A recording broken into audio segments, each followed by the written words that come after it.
오늘 말씀 제목은 믿음으로 사는 자여입니다. 아브라함의 아들 이삭의 족보는 이러하니라. 아브라함이 이삭을 낳았고 이삭은 40세에 리브가를 맞이하여 아내를 삼았으니 리브가는 밧단 아람의 아람 족속 중 브두엘의 딸이요 아람 족속 중 라반의 누이였더라.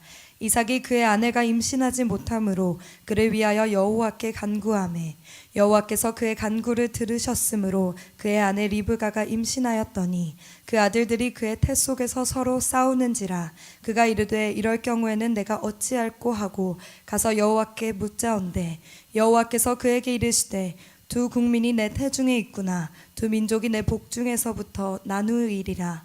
이 족속이 저 족속보다 강하겠고 큰 자가 어린 자를 섬기리라 하셨더라.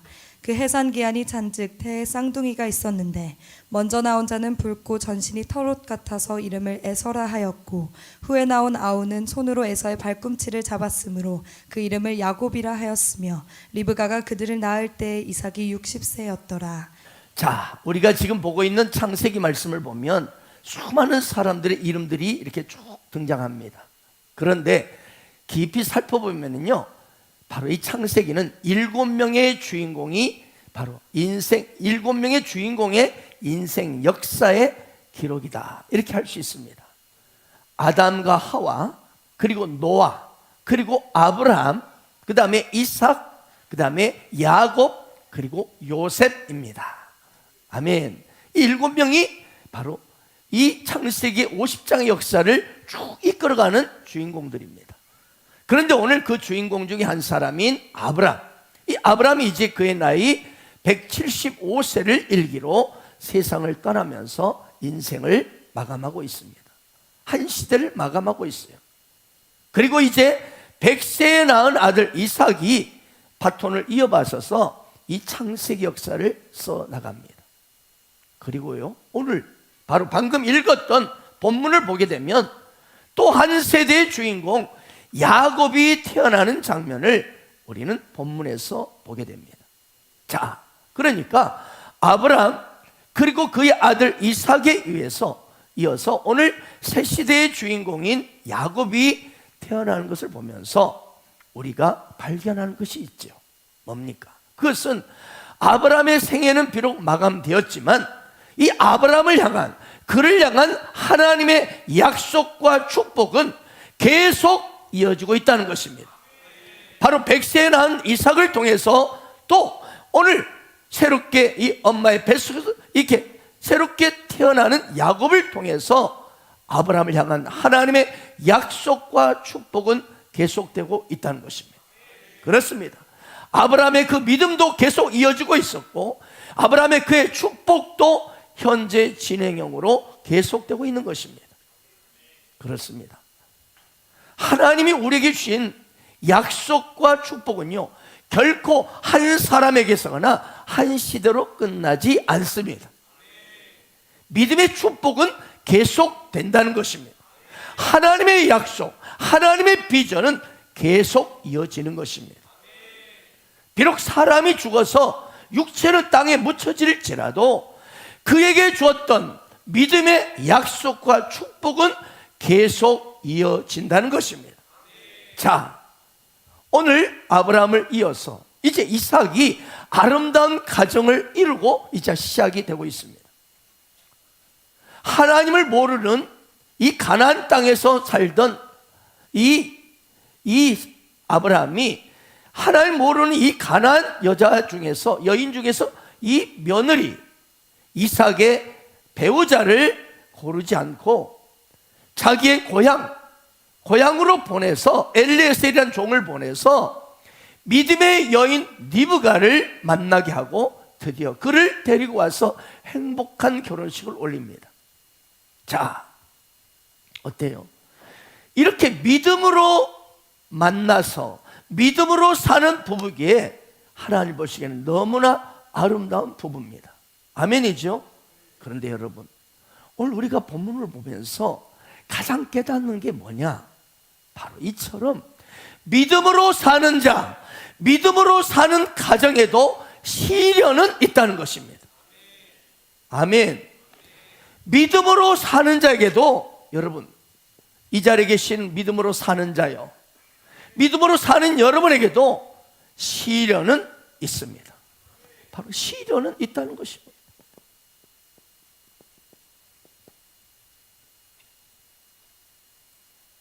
오늘 본 말씀 20절, 21절을 다시 한번 보십시다. 이삭은 40세 리브가를 맞이하여 아내를 삼았으니 리브가는 밧단 아람의 아람 족속 중 부두엘의 딸이요 아람 족속 중 라반의 누이였더라. 이삭이 그의 아내가 임신하지 못함으로 그를 위하여 여호와께 간구하며 여호와께서 그의 간구를 들으셨으므로 그의 아내 리브가가 임신하였더니. 자, 이삭이 누굽니까? 아브라함이 무려 100세에 낳은, 100세 얻은, 늙음하게 얻은 아들입니다. 또한 이 이삭은 아브라함에게 그처럼 말씀했던, 하나님이 약속하셨던 그 약속의 주인공입니다. 또한 어때요? 결혼도 살폈지만 인간적인 내 육신의 눈으로 맞는 그런 여자를 택해서 결혼한 거 아니고 하나님이 기뻐하는, 할렐루야, 하나님이 정해주신 믿음의 여자와 결혼했습니다. 그러니 날마다 깨를 한 사발씩 볶은 삶을 살아야 되지 않겠어요? 아니에요? 어때요? 이렇게 믿음으로 만난 가정이고 믿음으로 만난 부부니까 그냥 날마다 깨가 쏟아지고 은혜가 쏟아지고 샤방샤방한 그런 가정이 돼야 되지 않겠어요? 잘 나가야 되지 않겠어요? 아멘입니까? 왜? 오직 하나님께 믿음을 두고 순종하는 그런 부부니까. 그런데 이게 뭡니까? 오랫동안 아이가 없는 거예요. 자, 여기 20절 말씀을 보면 이삭이 40세에 리브가를 맞이해서 결혼했다고 했습니다. 그런데 오늘 본문 26절을 보면 쌍둥이 두 아들 에서와 야곱을 낳을 때 이삭의 나이가 몇 세였다? 60세였다는 거예요. 무슨 말입니까? 무려 20년 동안을 아이를 갖지 못했어요. 여러분, 무려 20년.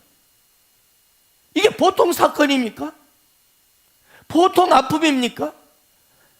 아이 없는 서러움과 눈총. 결혼했는데 1, 2년도 아니고 1, 2년에도 아이가 없어도 이거 참 마음이 좀 심란해지잖아요. 그런데 무려 20년을 아이를 원하는데 없는 거예요. 게다가 그 당시에는요, 결혼했는데 아이를 갖지 못했다 하면 그 시대는 저 가정은 하나님의 저주를 받아가지고 저런다, 하나님의 저주를 받아서 아이를 임신을 못하고 있다, 이런 시대였어요. 그러니 얼마나 이삭과 리브가는 마음이 괴롭고 답답했을까요? 자, 여기서 우리가 깨닫는 것이 무엇인가요? 아무리 하나님께서 축복하시는 결혼을 했고 믿음으로 산다 할지라도 우리 삶에 이해가 되지 않는, 이해할 수 없는 시련과 고난이 올 수 있다는 거예요. 아멘. 그러나 여러분 기억하세요. 우리가 가는 이 믿음의 길에 비록 시련과 아픔이 다가온다 할지라도 너무 염려하지 마세요. 너무 걱정하지 마세요. 너무 두려워하지 마세요. 왜 그렇습니까? 인 크라이스트, 예수를 믿는 자, 믿음으로 사는 자는 시련은 있으나 반드시 승리하기 때문입니다. 골로새서 2장 15절을 보십시오. 통치자들과 권세들을 무력하여 드러내어 구경거리로 삼으시고 십자가로 그들을 이기셨느니라. 이길 것이다, 미래가 아니고 이기셨다. 이미 예수님께서 십자가 사건으로 우리에게 모든 승리를 끝내셨다. 여기 보면 통치자들과 권세들은 그냥 이 땅의 어떤 대통령, 그런 권세자, 국회의원, 그런 사람들이 아니라 영적인 세력들입니다.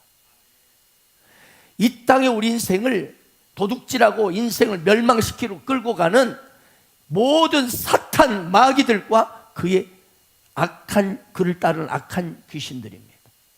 이것들을 예수 그리스도의 십자가에서 완벽히 이기셨습니다. 승리하셨습니다. 그러므로 사랑하는 여러분, 믿음으로 사는 자에게 시련의 결론은 승리요 축복임을 믿으시 바랍니다. 할렐루야. 이것을 대표적으로 믿은 사람이 다윗이었습니다. 다윗은 그 인생을 보면 기가 막힙니다. 이 전쟁에서 이 사울 왕의 위기를 건져준 사람이 다윗이에요. 물맷돈 하나로 상대방 이 블레셋의 대장군 골리앗을 그냥 한 방에 날려서 거꾸로 때려서 창으로 꽂아버린 사람이 다윗이에요. 그렇지 않으면 사울 왕은 끝났어요. 이미 이 블레셋 군대에 의해서 이미 완전 조족지혈로 그렇게 형편에 처해 있거든요. 그런데 분연히 다윗이라는 소년이 나타나서 이 골리앗을 그냥 물맷도 하나로 정통으로 박살내버리고 거꾸로 때리고 꽂아버렸어. 그래서 그때 위기에서 죽음에서 건져준 사람이 다윗인데, 그런 다윗을 사울왕이 죽이려고 쫓아다녀. 왜? 인기가 다윗에게만 몰려간다고. 인기가, 백성들의 인기가 다윗에게만 올려간다고. 그게 시기 질투가 나가지고 죽이려고 달라들었어. 뿐만 아니라 세상에 내가 낳은 아들놈이, 이 압살롬이, 이 이름을 잘 지어야 된다겠죠? 압살롬이야, 압살롬. 압살롬 이놈이 막 아버지 정권을 탈취하기 위해서 모사를 꾸며가지고 반란을 일으켜가지고 아버지 다윗을 죽이려고 막 군대를 몰고 쫓아오는 거야. 이런 참으로 기가 막히고 참으로 말할 수 없는 이런 기가 막힌 상황에서 죽음의 골짜기를 수 없는 세월을 쫓겨다녔습니다. 하지만 다윗은 하나님의 선하심과 인자하심을 믿었습니다. 아멘. 믿음으로 사는 자는 반드시 하나님이 복을 주신다. 그리고 마침내 실제로 엄청난 승리와 축복을 받았습니다. 그 기쁨을 노래한 대표적인 다윗의 시가 시편 23편입니다. 내가 사망의 음침한 골짜기로 다닐지라도 해를 두려워하지 않을 것은 주께서 나와 함께 하십니다. 주의 지팡이와 막대기가 나를 안위하고 계신다. 주께서 내 원수의 목전에서 내게 상을 차려주시고 기름을 내 머리에 부으셨으니 내 잔이 넘치나이다. 여러분, 믿음으로 사는 자에게는 시련이 있습니다. 그러나 그 시련은 오히려 내 인생길에서 그 원수의 목전에서 내게 상을 차려주는 시간임을 믿으시 바랍니다. 여러분, 뜻밖의 상을 차려주는 만찬을 마음껏 누리고 싶습니까? 그때가 바로 여러분 인생에 시련이 있을 때라는 겁니다. 그리고 오히려 그 인생의 시련의 골짜기에서 하나님은, 다윗은 고백합니다. 기름을 내 머리에 부으셨으니, 신선한 영적 돌파와 기름 부심을 받는 시간이 바로 내 인생의 시련의 골짜기에 처할 때라는 거예요. 그래서 우리 예수 믿는 자는 이래도 감사 저래도 감사하고 찬양할 수 있는 것입니다. 그렇습니다. 예수 그리스도를 믿는 자에게는 시련이 있습니다. 하지만 그 시련은 오히려 우리에게 상을 차려주시고 기름 부심을 넘치게 받는, 할렐루야, 놀라운 축복의 통로가 된다는 사실을 믿으시 바랍니다. 이것이 기독교의 역설이요, 십자가의 역설이요, 행복임을 믿으시 바랍니다. 제가 수년 전에 저 용인에 있는 경찰대학교가 있어요. 경찰대학. 거기 신우 예배에 말씀을 인도하러 간 적이 있습니다. 여러분, 경찰대학은 아시죠? 졸업만 하면 우리가 흔히 말하는 말똥 하나의 계급장을 다 붙여줍니다. 뭐예요? 파출소장급 직인 경위를 딱 졸업만 하면 경위 직분을 딱, 파출소장급을 딱 임명을 해주는 거예요. 그러니 사회적 명예와 인기가 대단한 학교가 경찰대학. 그래서 경쟁률도 대단하고 아주 수재들이 몰려들죠. 제가 가보니 인재들이 많은 대학이라서 그런지 찬양단도 상당한 수준이었습니다. 신디, 일렉, 드럼은 물론이고 바이올리니스트가 3명, 첼로 1명, 그리고 찬양 인도자가 3명이 딱 서서 인도를 하는데 아주 은혜로운 찬양을 하고 있었습니다. 약 50여 명이 모였는데 그 중에는 경찰 총격급, 그러니까 말똥 4개짜리, 말똥이란 좀 그렇습니까? 무궁화 4개짜리 총경급이 4사람이나 딱 앞에 앉아있더라고요. 제가 말씀을 전한 후에 한 분이 나오셔서 간증을 하는데, 이 간증하신 분이 경찰대학 교수인 최규범 교수였습니다. 이분은 경찰대학을 졸업하고 승승장구하는 청년이었습니다. 이분은 한마디로 그래서 자신이 말합니다. 그 당시는 전 교만 덩어리였습니다. 왜? 젊은 이제 아주 그냥 피도 덜 마른 놈이 딱 말똥 하나 붙이고 폼 잡고 다니니까 예수에 대해서는 콧방귀를 끼던 사람이었습니다. 그런데 한 자매를 사랑하게 됩니다. 그런데 그 자매 어머니가 하필이면 여자 목사님이셔요. 이 장모 목사님이 자기 딸에게 그게 뭐냐, 불신자를 안 된다, 내가 어떻게 너를 기도해 왔는데 안 돼 하니까 그냥 이 최규범 이 청년이 막, 제가 예수 열심히 믿을 겁니다, 예수 잘 믿고 열심히 신앙생활 행복하게 살겠습니다 막 하도 그러니까 가까스로 결혼을 허락했습니다. 여러분, 근데 남자가 결혼하고 나면 본색이 어디 갑니까? 자매들이 조심할지어다. 결혼이 고려하고 나니까 본색이 나와.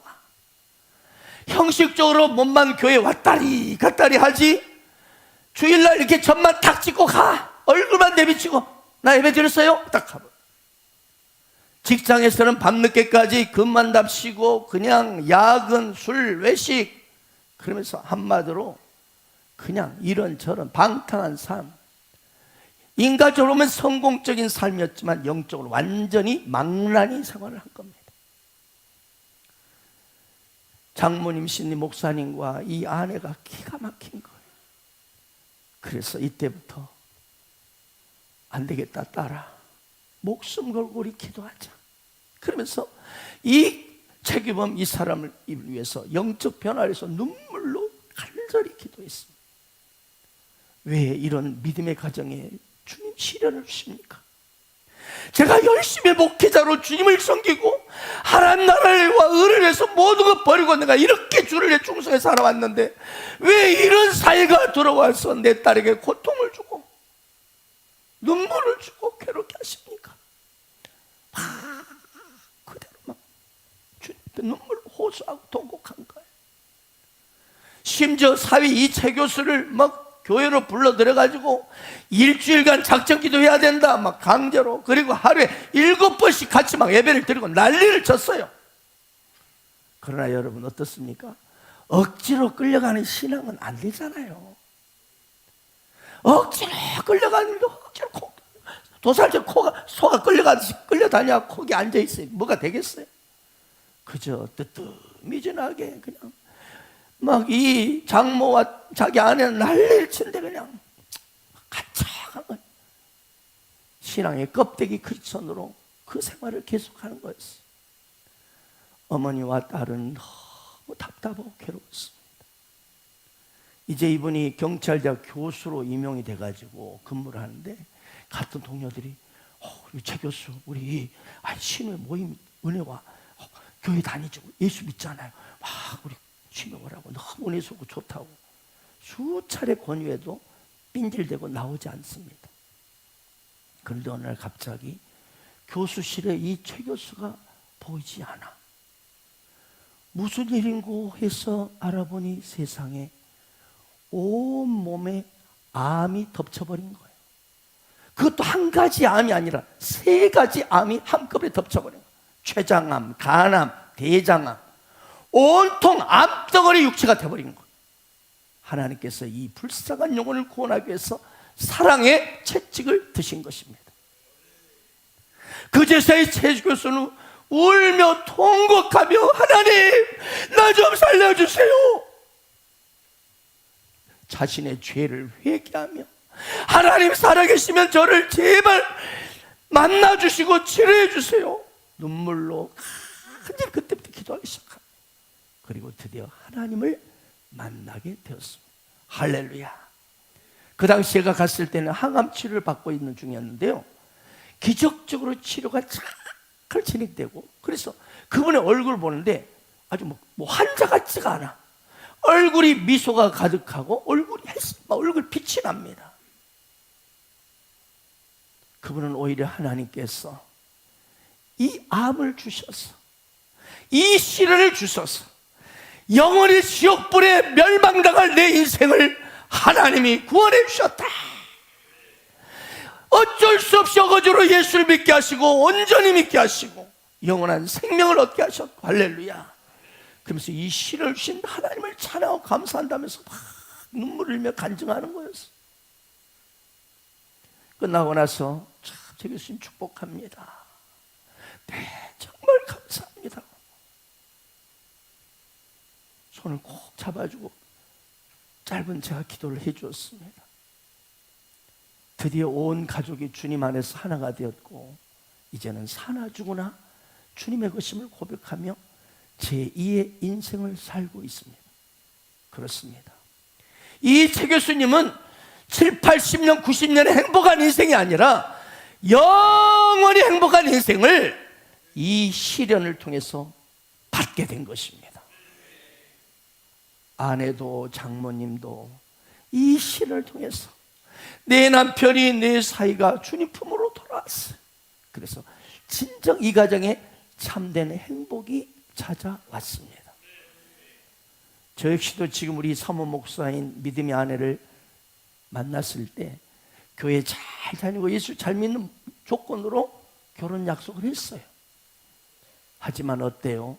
세상적인 욕심과 쾌락, 즐거움에 빠져서 형식적인 교회 생활을 했어요. 광주 중앙교회에서 세례는 받았지만 멋대로 섬에서 저 멀리서 직장 생활하다 보니 거기에 있는 선생님들과 불신자들과 어울려가지고 뭐 이런저런 딴짓을 많이도 했습니다. 그래서 저희 아내 사모는 저 때문에 눈물의 기도를 너무 많이 드렸어요.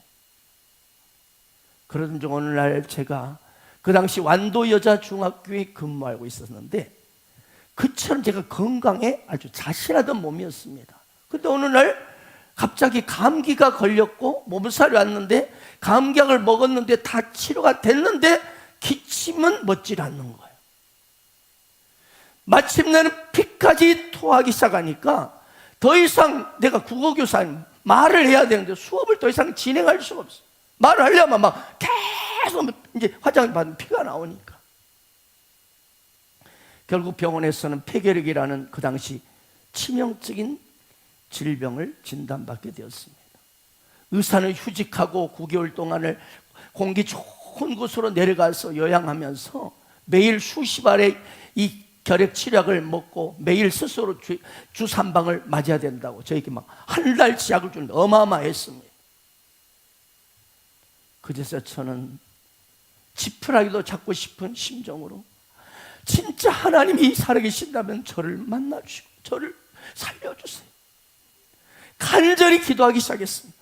그때는 내가 기도할 줄도 모르니까 주기도문을 그 전도사님이 저를 안수기도 해준 그 전도사님이 아침에 일어나자마자 주기도문을 30번, 그리고 잠자리에 들기 전에 주기도문을 30번, 하루에 60번을 간절히 진심으로 한자 한자를 이렇게 진실로 외우면서 하나님 앞에 나를 치료해 주라고 기도하라는 거예요.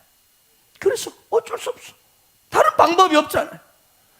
치료만 해주신다면 하나님, 당신이 나를 진짜 치료하시고 살아계신다면 내가 이제 그런 증거만 보여주면 제가 주님 믿고 평생을 주를 위해 살겠습니다. 그런데 하나님은요, 기적적으로 그 전사님한테 기도하는데 약 다 주래요. 병원에서 한 달짜리 한 박스 이렇게 받았는데 2박스 주사약하고 그 다음에 알약 이렇게. 근데 그 여자 선사님이 이게 약 어떤 거 저 다 주세요. 그리고 기도하세요. 하나님이 치료하십니다. 믿습니까? 그러면 입으로는 믿습니다. 저기서는 안 믿어지는데. 솔직히 그랬어요. 뭐 믿어? 안 믿어져. 그래도 하라는 거예요. 그래서 그대로 다른 방법이 없잖아.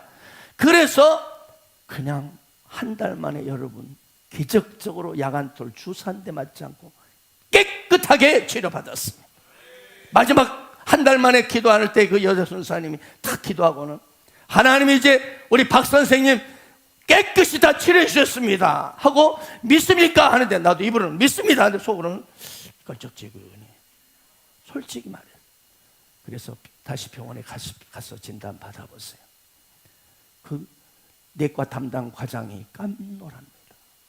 저 실은 나보고 엑스레이 찍어보고 다 해보고 CT 찍어보고는 아유 이렇게 급속도로 치료가 되다니 와 약도 열심히 먹고 주사도 매일 잘 마셨네.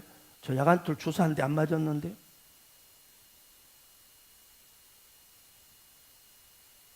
여러분 그 후로 저는 날마다 하나님의 사랑을 체험하며 여기까지 왔습니다.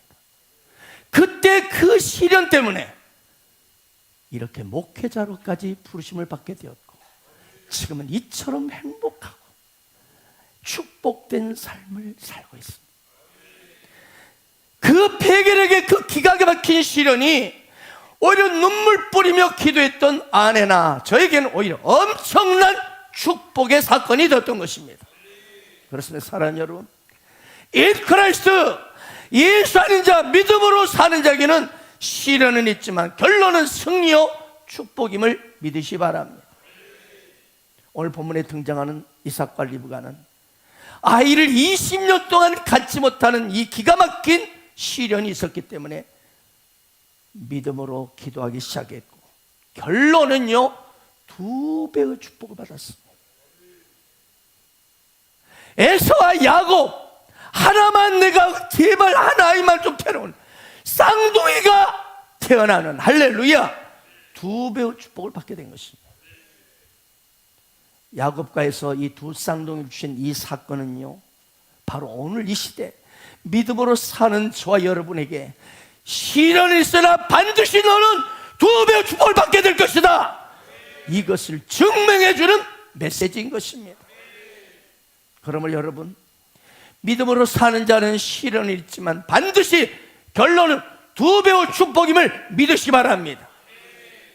아멘. 이후에 등장하는 주인공 요셉이 나오죠. 요셉 보세요. 그는 아버지 야곱과 어머니 라헬이라는 믿음의 부모 밑에서 믿음의 가정에서 태어났습니다. 행복한 가정으로 태어났는데 엉뚱한 시련을 겪습니다. 뭡니까? 억울하게 형들에게 미움을 받아가지고 이집트 노예로 팔립니다. 믿었던 자기 형들이 자기를 노예로 이집트에 애굽으로 팔아먹는 거예요. 그것만이 아니었죠. 요셉은 노예로 끌려가서도 참고 성실하게 일합니다. 여러분에게 어떤 시련이 나도 맡은 사명 직분은 성실하게 감당하길 바랍니다. 요셉은 원망불평하지 않았어요.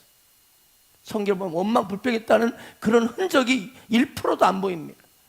그 보디발 장군의 집에 가서도 얼마나 노예로서 열심히 성실하게 직분을 감당하는지. 그런데 어느 날 이렇게 성실하게 일하고 있는데 주인 마님이 평소에 눈깔이 이상해지더니 요셉아, 나랑 멋있는 요셉아 동침하자. 종역의 불길로 침도로 요셉의 옥자락을 잡고 막 끌고 들어가는 거예요. 요셉은 그때 하나님만을 바라봅니다. 마님 안 됩니다 이거는 하고 뿌리치고 도망칩니다. 그러나 그 도망친 대가가 뭐예요? 감옥이었습니다. 감옥. 강간범을 뒤집어 지어버린 거예요. 보디발 장군의 마누라가 백주대장한테 내 안방에 겁탈하는 요셉이라는 놈이 들어왔어. 강간범의 누명을 쓰고 갇혀버린 거예요. 여러분 참으로 어이없고 기가 막히잖아요. 이 모든 것이 요셉에게 시련이었어요. 하지만 여러분 요셉의 이 시련은 어떤 인생으로 결론이 납니까? 여러분, 마침내 그 당시 최고의 문명을 자랑했던 대이집트 제국의 총리 대신으로 임명되는 거예요, 여러분. 꿈이 이루어지는 거예요, 여러분. 여러분, 만약 요셉이 억울하게 형들에게 노예로 팔리지 않았더라면, 만약 억울하게 강간범으로 감옥에 처박히지 않았더라면 요셉은 절대로 이집트 총리가 될 수 없었습니다. 왜? 이집트로 가야 뭔가 되지. 또 감옥에 들어가니까 거기에 최고의 이집트의 정치꾼들이 다 있는 거예요. 거기서 정치를 다 배우고 감옥에서 그들과 관계를 맺고 그들이 이제 풀려서 다시 복직이 됐을 때 왕에게 간청한 사람이 바로 그 당시 감옥에서 함께했던 그 정치인이었어. 최고의 꿈쟁이가 여기 있습니다. 누구냐? 들러하라. 바로 요셉이라는 놈입니다. 그리고 애굽의 왕 바로왕의 희한한 꿈을 요셉이 쫙 풀어버린 거예요. 너야말로 최고의 이 이집트의 지혜자로다 하고 그냥 반지를 바로 반지를 그 당시 직인이잖아요. 왕의 직인이야. 빼서 이 자리만 빼놓고 너는 네 맘대로 해. 왕이만 빼놓고 네 맘대로 총리로 임명해 버립니다. 할렐루야. 그 시련이, 그 억울함이, 만약 그가 형들에게 억울하게 노예로 팔리지 않았더라면, 그가 억울하게 강간범으로 몰려서 감옥에 처박히지 않았더라면 이런 꿈은 이룰 수 없었습니다. 그런데 그 시련이, 그 온통함이, 그 억울함이 바로 요셉에게 꿈이 이루어지는 놀라운 기회가 된 것입니다. 이것이 바로 믿음으로 사는 자의 결론이요 축복임을 믿으시기 바랍니다. 근데 사람들이 그걸 믿음으로 반응하지 않아버려요. 저는 이렇게 쭉 보면서 우리 성도들 두 파트의 종류의 성도, 우리 가족들을 보게 돼요. 한 파트는 이 요셉처럼 아무리 억울하고 기가 막힌 일을 당해도 오직 현장에서 최선을 다해서 맡은 바 사명과 직분을 감당하는 사람이 있어요. 할렐루야. 근데 한 사람은 원망 불평하고 왜 이렇게 됐냐고 막 과거 일을 막 생각하고 괴로워하고 막 하면서 오히려 스스로 저 빛나는 길로 쫙 가버리는, 마귀에 그냥 속삭이며 넘어가는 그런 사람이 있어요. 믿음으로 사는 자는 여러분, 믿음으로 반응할 때 하나님이 함께 하시고 우리를 눈동자같이 지켜주시고 믿음으로 사는 자의 결론은 반드시 승리와 축복의 인생이 되고 마는 것입니다. 할렐루야. 그래서 로마서 8장 28절은 이렇게 하나님이 선포하고 있잖아요. 하나님을 사랑하는 자, 곧 그의 뜻대로 부르심을 입은 자에게는 모든 것이 everything, 모든 합력하여 선을 이루느니라. 오늘 예배드린 여러분, 믿음으로 사는 여러분에게 지금 어떤 시련이 있습니까? 어떤 억울함이 있습니까? 무엇이 여러분을 눈물 나게 하고 고통스럽게 합니까? 그러나 기억하세요. 믿음으로 사는 당신은 반드시 승리합니다. 믿음으로 사는 당신은 반드시 2배 축복받습니다. 시련은 주 안에 있는 자에게는 축복의 사인입니다. 그것도 2배의 축복의 사인임을 믿으시 바랍니다. 이삭과 리브가에게 이 시련 끝에 두 쌍둥이를 주신 하나님께서 오늘 이 시대 믿음으로 사는 여러분에게, 시련과 고통 가운데 있는 여러분에게도 2배의 축복을 줄 줄 믿습니다. 두 번째요, 시련은 있지만 이 시련을 해결하는 지름길이 있습니다. 그게 뭡니까? 바로 기도입니다. 간절한 기도입니다. 오늘 21절 다시 보십시다. 이삭이 그의 아내가 임신하지 못함으로 그를 위하여 여호와께 간구하며 여호와께서 그의 간구를 들으셨으므로 그의 아내 리브가가 임신하였더니. 사랑 여러분, 아무리 하나님이 택하시고 약속하시고 복을 주시는 결혼, 복을 주신 가정이라 할지라도 문제가 있다는 사실을 발견했습니다. 그래요. 행복하고 아주 이상적인 결혼식을 올렸어요. 그러나 실제로 살아보면 어려움이 참 많아요. 어때요? 오늘 결혼하신 여러분들 항상 해피하십니까? 항상 해피하셔요? 아니잖아요. 어떤 면에서는 저는 그래요. 거의 30년 가까이를 따로따로 다른 습관과 가치 그리고 사고방식 다른 배경에서 살던 두 사람이 오늘날 결혼식에서 한 부부가 됐다고 한 마음이 딱 돼가지고 행복하게 산다? 이건 기적입니다. 이건 기적이에요. 청년 여러분들, 결혼하면 여러분 각기 다른 생각과 가치와 사고방식과 배경을 가진 두 남녀가 어떻게 하루아침에 만나서 한 마음으로 다 행복하게 서로 이건 기적이에요. 같은 아파트에서 사는 두 아줌마가 있었어요. 그런데 엘리베이터에서 만났어. 근데 이 김씨 아줌마가 아니 내일 어디 다니세요? 그러자 이씨 아줌마가 네 남편이 요즘 반찬이 맛없다는 얘기를 자주 하길래 학원에 좀 다녀요. 그러니까 김씨 어머 그래서 요리학원 다니시군요. 그러니까 그러자 이씨 아줌마 아니요 유도학원이요. 한 번만 더 맛없다면 던져버리려고요. 여러분 이처럼 문제없는 가정은 없어요. 이삭의 가정도 예외가 아니야. 그러나 이삭과 리브가는 뭐예요? 문제 시련에 부딪혔을 때 기도하기 시작했다는 거예요. 여러분 우리는 이삭과 리브가 이런 모습을 보면서 아주 중요한 결론 하나를 얻게 됩니다. 뭐냐? 행복한 사람, 행복한 가정이란 문제가 없는 가정이 아니고 그 문제가 왔을 때, 그 시련이 닥쳐왔을 때 기도로 이겨내는 가정이라는 거예요. 여러분 할렐루야. 오늘날 여러분 개인의 위기, 가정 위기가 진짜 어떤 위기가 무엇입니까? 돈 없는 거 위기입니까? 건강을 잃어버린 거 위기입니까? 자녀가 없는 것 위기입니까? 진짜 위기는 기도가 없다는 것입니다. 기도가 없다는 거. 여러분의 가정 어떻습니까? 기도하는 부부는요, 기도하는 가정은요, 아무리 홍수가 나고 태풍이 불어도 무너지거나 망하지 않습니다.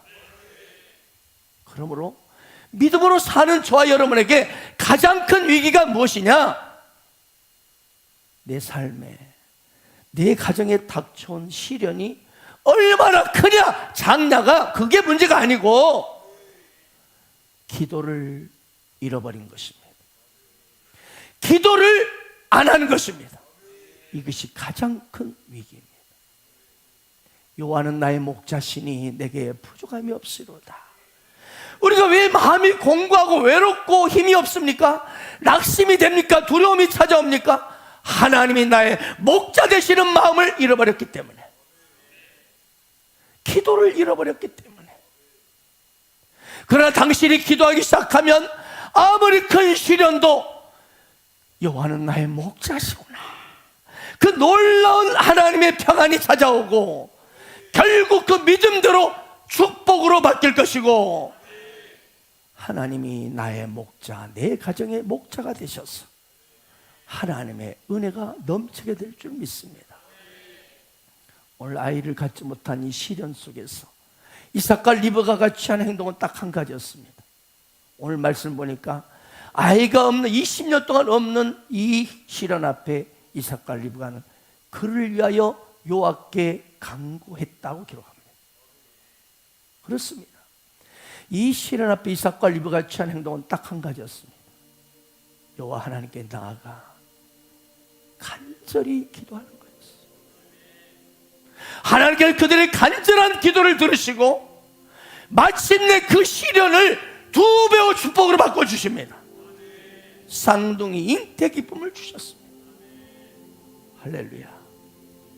여러분, 시련을 이기는 최고 해결책은 이 문제를 어떻게 해결할까? 이 괴로움을 어떻게, 사람 찾아가고 알랑방고 높은 사람 찾아가고 뭐하고? 아니에요. 술 먹고 아니에요.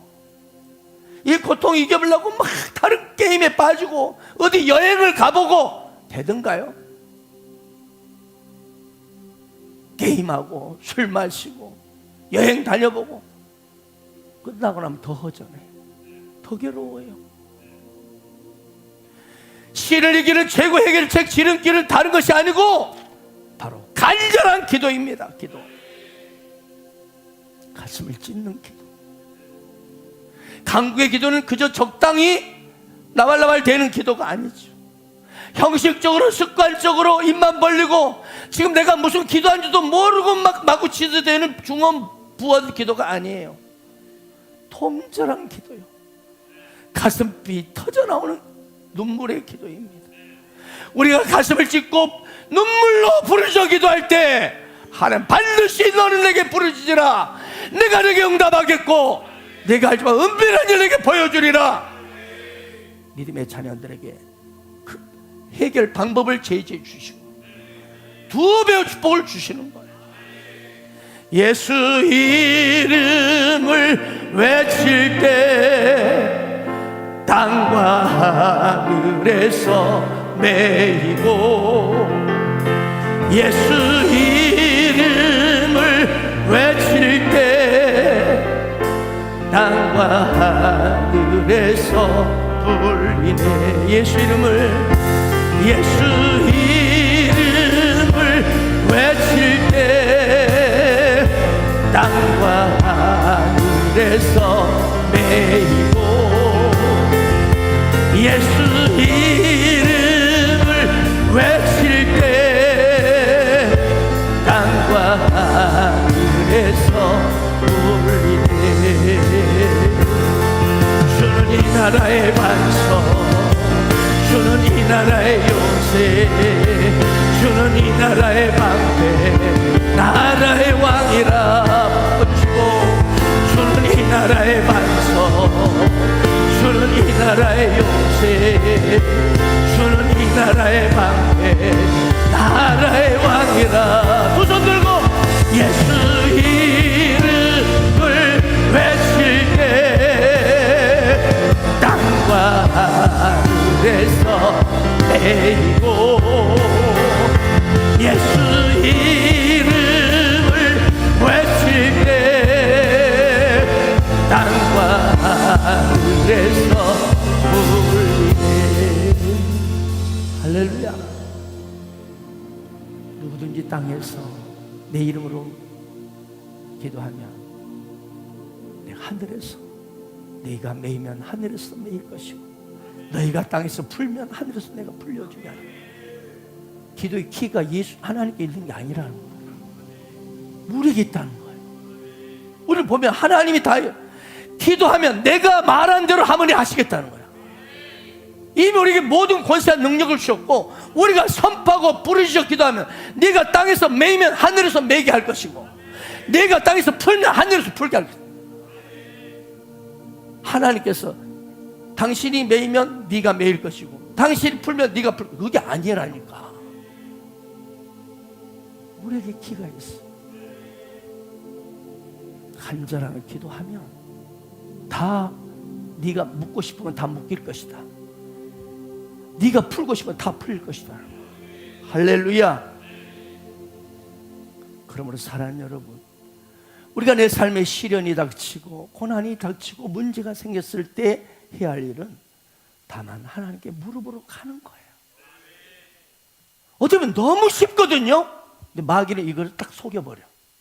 아니 우리는 돈 없어도 명예 없어도 아무것도 없어도 힘 없어도 그냥 교회 가서 그냥 이렇게 할 수는 있잖아요. 할렐루야.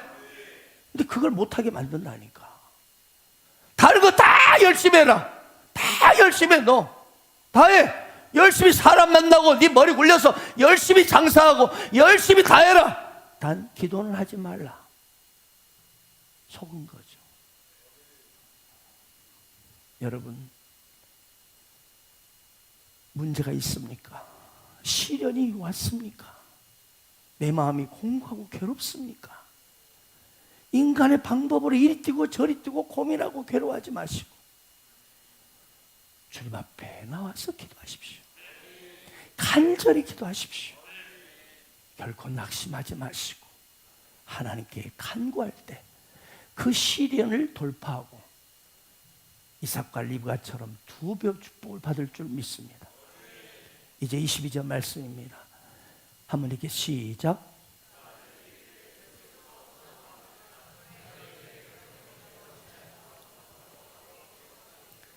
이삭과 리브가는 시련 끝에 두 배의 축복을 받고 너무 행복해하고 있었어요. 그런데 이게 뭡니까? 세상에, 아니 두 쌍둥이가 태어났다고 너무 좋아하는데 이 두 새끼가 서로 싸우고 있네, 배에서. 서로 발길질하고 때리고 서로 막 난리치는 거. 이제 막 생명이 생긴 태 속의 아이들이잖아요. 이러다가 누구 하나 죽어서 나오든지, 아니면 누구 하나 눈탱이가 밤탱이 돼가지고 실병에서 나오는 건 아닌가. 이래서 서로 발기질하고 싸우고 난리치니 이게 다리 하나가 부러져서 나온 건 아닌가. 이삭과 리브가는 다시 근심에 쌓이기 시작합니다. 뭔가 해결되었다 싶어서 안심하고 기뻐했더니 또 문제가 터졌어요. 또 시련이 찾아왔어요. 여러분, 이것이 우리 인생이라는 거예요. 이것이 우리 인생이라는 거예요. 우리 인생이란 한마디로 문제 연속이라는 거예요. 마치 바다의 파도가 하나가 막 끝났으면 또 파도가, 어떻게 더 큰 파도가 와. 그렇습니다. 여러분, 믿음으로 사는 여러분, 이 땅을 살아가는 데 동안 이걸 꼭 기억하세요. 산다는 것은 바로 문제 연속성 위에 있다는 것을 기억하세요. 문제 없는 삶을 살기를 원하신가요? 시련 없는 삶을 살기를 원하십니까? 한 가지 내가 방법 알려드릴게요. 묘지에 묻히면 됩니다. 예. 그냥 묘지에 죽으면 묘지는 문제가 전혀 없어요.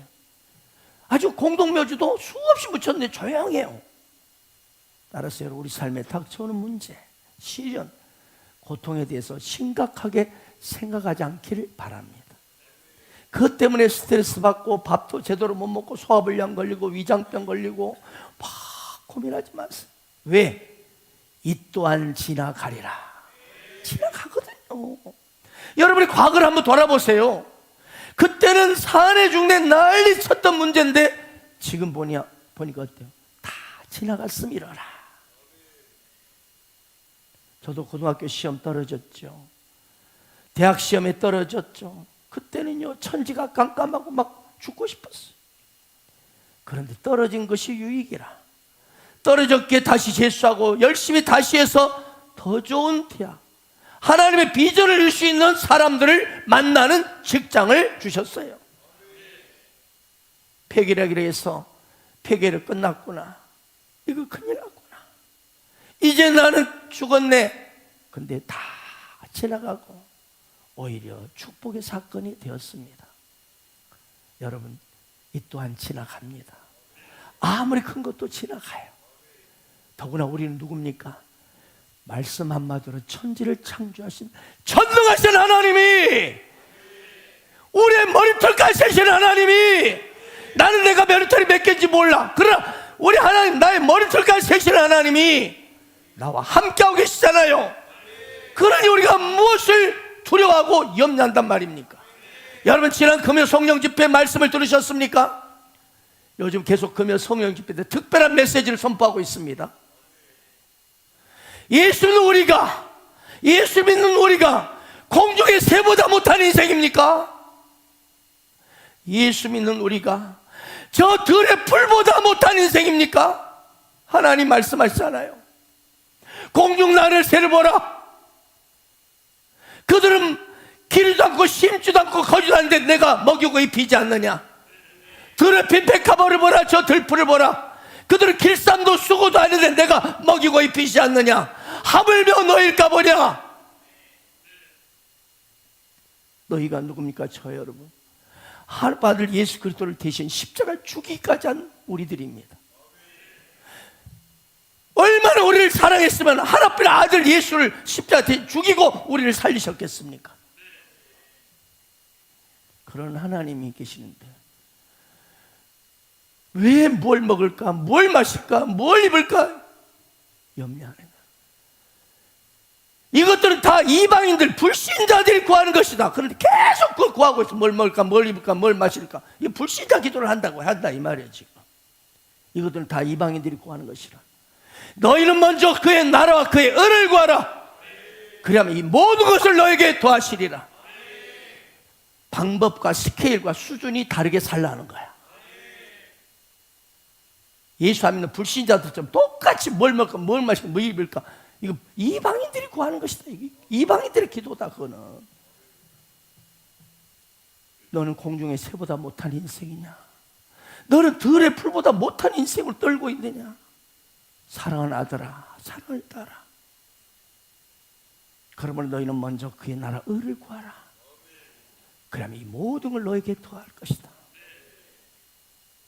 우리 하나님은 공중의 새도 들의 풀도 먹이시고 입히시는데 어찌 하나뿐 아들 예수를 대신 주기까지 한 그 주님께서, 하나님께서 우리를 책임지지 않겠습니까? 할렐루야. 좋으신 하나님, 우리 함께하고 계십니다. 하나님은 당신의 자녀 우리에게 이런 귀한 말씀을 주셨어요. 한번 읽어볼까요? 시작.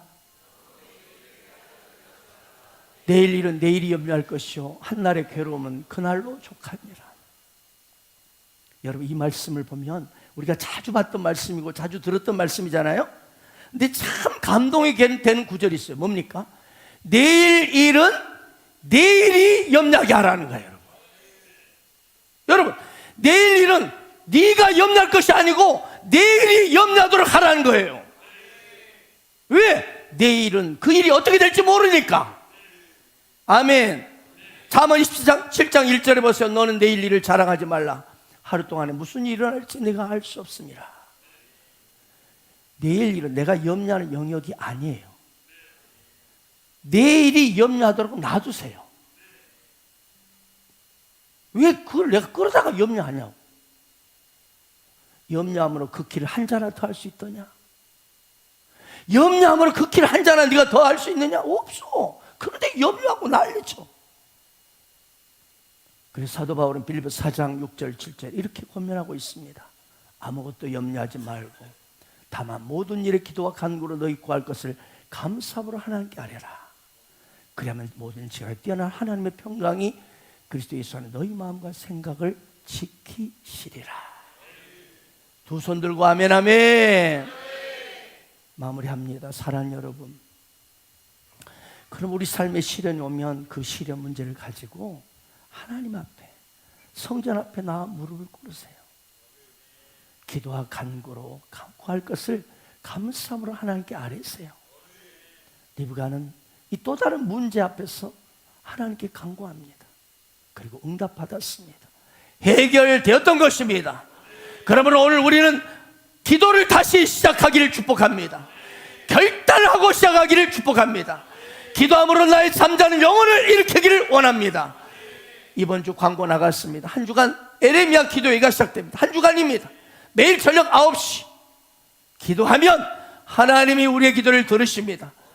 너희 말이 내 귀에 들린 대로 내가 행할 것이라. 너는 내게 부르자 내가 응답하리라. 마음이 기도할 때 그분의 임재가 임하니까 마음이 평안해지고 담대해지는 것입니다. 이 험한 세상, 이 어려운 세상을 살면서 우리는 뭐든 이길 수 있는 비결은 기도인 줄 믿습니다. 여러분, 건어물 시장 가보세요. 건어물 시장 가면요 평안해요. 왜? 물건들이 다 죽어있기 때문에. 물건들이 다 말라서 죽어있기 때문에 평안해, 조용해. 그래서 그 건어물 시장의 주인들은 전부가 고스톱 안 치는 사람이 없대요. 다 고스톱 치는데. 왜? 아저씨 말을 한테 해주세요 그러면 여기요 하고 딱 주고 또 한테 치는 거야. 막 다른 거 없어. 그냥 오면 팔고 또 치고. 그런데 생선가게 가면 고스톱을 칠 시간이 없대요. 바빠. 왜? 파리도 날라오지, 하루살이 날라, 물도 뿌려야지, 얼음도 갈아줘야지, 막 계속 바빠. 그리고 눈이 껌뻑껌뻑 뜨고 있는지 확인해야지, 막 산소도 제대로 들어가는지 확인해야지. 정신없어. 여러분, 믿음으로 사는 자는 기도해야 합니다. 왜 그러냐? 시험에 드니까 파리가 날라와. 이놈의 파리가 하루살이 날라오고 마귀가 왔다 갔다 하는 거예요. 우리 마음에 침투도 하고 가정에도 침투하고 늘 영적으로 시험이 들어요. 그러니 여러분, 기도를 통해서 쫓아내길 바랍니다. 여러분, 예수 안 믿어보세요. 이미 그 영혼이 말라 비틀어져 있기 때문에 시험도 안 들어. 여러분, 예수 안 믿는 사람, 나 시험 들었어요 그런 사람 봤어요? 없어. 죄를 지어도 마음에 가책도 없어. 내 마음대로 살다가 나는 즐겁게 가는 거야. 그러다가 멸망당하는 거야. 시험에 들지 않게 깨어 기도하라. 마음은 원이로 돼 육신이 약하도다. 오늘 주님께서 말씀하십니다. 깨어 기도하는 사람은 시험 들지 않습니다. 보통 교회에서 시험 드는 사람이 누구냐? 딱 보면 기도하지 않는 사람 100%입니다. 아멘. 제가 20년 목회했지만 시험 딱 들어서 그걸 돌파하는 사람은 기도하는 사람이야. 시험이 들 수 있어요. 우리는 왜? 하루살이가 난리치니까. 그런데 기도를 안 하면 계속 뱅뱅뱅뱅뱅뱅 돌다가 시험에 빠져가 자기가 난리쳐버려. 기도하면 마귀가 떠납니다. 기도하면 시험이 떠납니다. 기도를 다시 시작하기를 축복합니다. 좋은 일은 빨리 시작하는 게 지혜인 줄 믿습니다. 나쁜 일은 그런데 시작하기가 쉬워요. 나쁜 일은 도둑질하자 빨리 응? 거짓말하자 쉬워. 좋은 일을 시작하는 것은 결단이 필요합니다. 내가 시작하면 하나님이 도우십니다.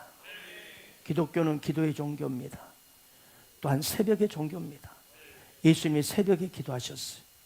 부활하신 것도 새벽이고 예수님은 새벽에 하나님께 올려드렸습니다. 여러분, 새벽은 하루의 첫 시간입니다. 레위기 보면 첫 것은 다 하나님의 것이다. 열매 처음 것, 여러분 수입의 첫 것, 동물의 처음 난 새끼 첫 것, 여러분 다 하나님의 것이라고 말씀합니다.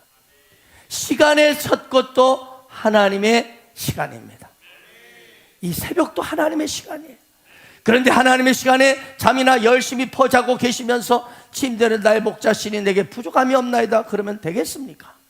하나님 앞에 하루에 첫 시간 드릴 때 그 영혼이 잘 되고 범사할 잘 되고 강간한 축복이 임할 줄 믿습니다. 제가 교직에 있어 보니까 아이들은 남학생 보통 중학교 2학년 후반에, 여학생들은 좀 빨라 초등학교 6학년이나 중학교 1학년 때 사춘기가 와요. 반항하기 시작해. 그래서 자녀를 잘 기르는 길은 하나님이 그 마음을 열어주도록, 하나님이 그 길을 인도하시도록 하나님께 우리는 맡기고 기도해야 될 줄로 믿습니다. 끊임없이 자녀를 따라다니면서 잘해주고 공부 많이 시킨다고 해서 자녀들 잘 되는 건 아닙니다. 요즘 아이들 보면 참 불쌍한 아이들이 많아요. 제가 한 번은 상가 엘리베이터를 탔는데 아이 하나를 만났는데 내가 물었어요. 너 학원 몇 개 다니? 5개 다니. 5개. 영어, 태권도, 피아노, 웅변, 집에 가면 눈높이 빨간 펜인가 뭔가. 안타까웠습니다. 여러분 공부 많이 시키고 보니까 덩치는 조그만 녀석이 가방을 이따만히 큰 놈 메고 있어. 너 뒤로 넘어지겠다 그랬어. 공부 많이 시킨다고, 간섭 열심히 한다고, 하나하나 막 간섭한다고 부모들 의도대로 되는 것이 아닙니다. 남편도 여자분들이 구슬같이 손 안에 넣고 막 굴리고 싶지요. 그런데 남편도 아내에게서 놀아나기를 싫어합니다. 꽉 잡고 굴렸으면 좋겠지요. 그러나 그렇게 생각하지 마시고 우리 남편 주님 길을 열어주십시오. 선한 길로 인도해 주십시오. 잘못된 길 가면 안 됩니다. 주님 지켜주십시오.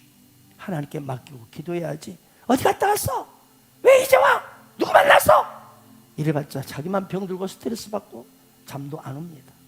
남편 졸졸 쫓아다니지 말고, 자식 졸졸 따라가지 말고, 남편도 주님께 맡기고 우리 아이들도 주님께 맡기고 먼저 하나님 나라 그의 의를 구하는 자, 하나님의 손에 나와서 무릎으로 기도하는 자, 이 사람에게 승리와 축복을 2배로 줄 줄 믿습니다. 사랑하는 오늘 예배드리는 여러분 중에 시련이 있습니까? 문제가 있습니까? 고통스럽습니까? 그 문제 안고 괴로워하지 마시고 사람 앞에 가서 눈물 흘리지 마시고 오직 주님 앞에 나와 문제를 가지고 나와서 그리고 주님 앞에 그 문제를 가지고 눈물 흘리세요. 할렐루야. 그럴 때 여러분의 가정에, 여러분의 인생에, 여러분의 사업에, 여러분의 직장에, 여러분의 캠퍼스에, 여러분의 꿈과 소원에 모두가 2배의 축복, 넘치는 축복이 임할 줄 믿습니다. 그 주인공이 여러분 되기를 주 예수의 이름으로 축원드립니다. 아멘.